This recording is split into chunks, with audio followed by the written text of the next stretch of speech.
Welcome back, everybody. Thanks again for joining me on this mass exodus out of Magic the Gathering and into Pokemon. It's been quite an adventure so far, and today is video 2 of the series, and I want to talk about IPs today.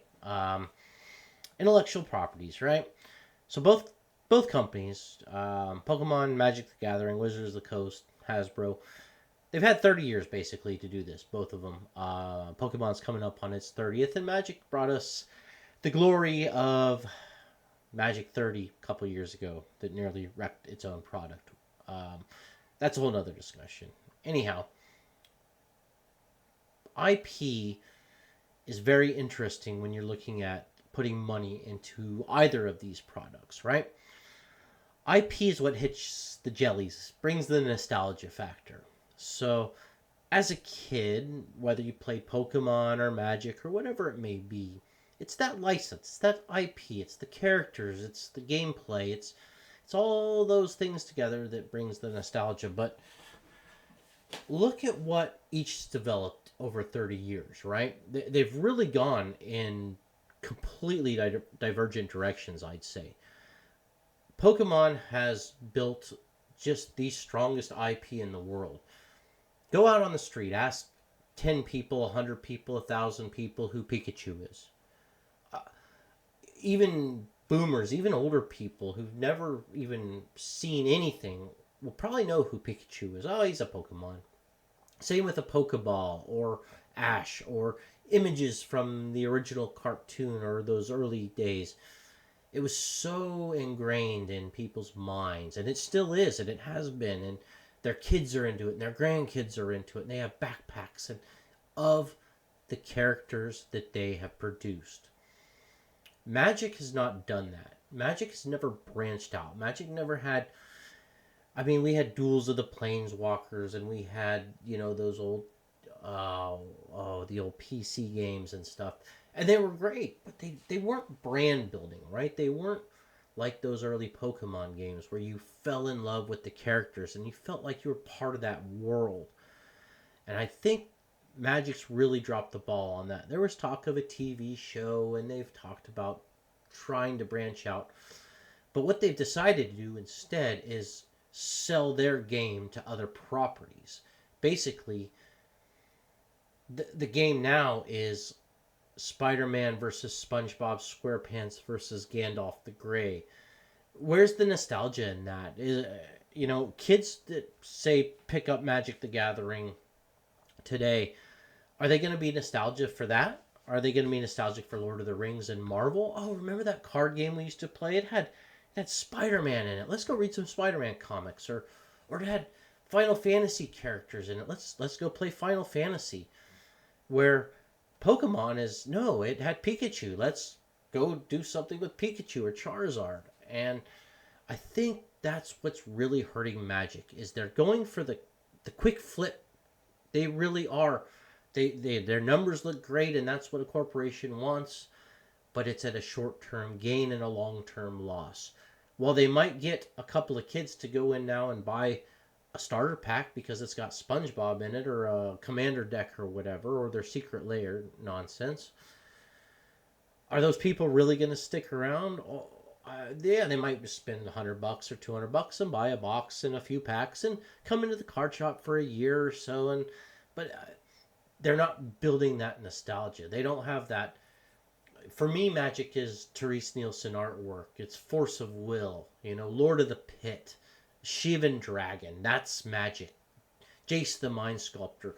Yeah, you go out and ask anybody in the world who Jace the Mind Sculptor is, you're not going to get one in a million people. Nissa, Garuk, are you kidding me?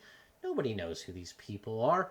And that's where Magic has failed. So rather than build their own IP, they're just going to slap on these other IPs. So I think they're losing the long term nostalgia. And that's kind of why I fear for the long term of Magic the Gathering as a whole with the direction they're going.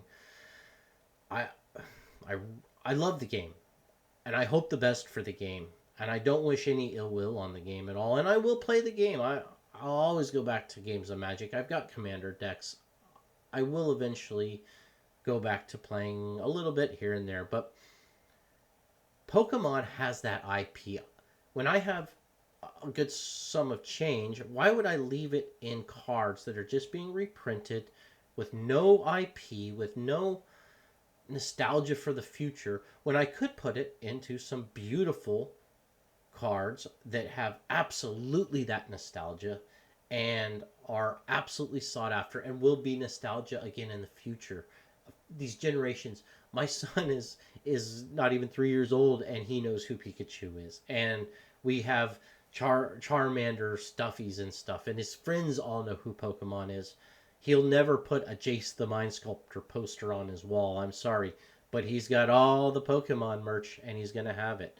So I think that's another reason why I'm making this big move, is just the strength of the IPs alone carry so much weight. And Magic has really sold their soul with their IP. They have no IP anymore. Uh, Magic is a mechanic now. Magic the Gathering is literally the mechanics of the game, and that's really it. Slap whatever you want on there. Just like Monopoly for Hasbro. They slap whatever IP they want on there. Same mechanics. They know it works. They sell it to all the Timmies out there, or it's not even the Timmies buying Monopoly. Hell, that's Grandpa and Grandma. Oh, he likes board games. Get him that Monopoly with the whatever on it. Star Wars. He likes Star Wars, which is just, it's true, and that's how they sell this product, because nobody's buying Monopoly for themselves. I mean, really? Does anybody play Monopoly anymore? So Hasbro looks at that and they say, well, we can just slap these properties on here, and that's a hot item. We'll sell a ton of it. And Lord of the Rings is one of the best selling sets of all time. And Lord of the Rings kind of gets a pass because it does fit the Magic property pretty darn well. But there's just nothing like that Pokemon IP and this nostalgia for their characters that they built and that they made and that are in their games that those kids grew up with. So I hope that makes sense. I just wanted to show you one of my latest pickups. Very excited. Been wanting this card for a while now, and I landed the Magic Carp. Love this. Going to be looking to get the Giratina as well, just because,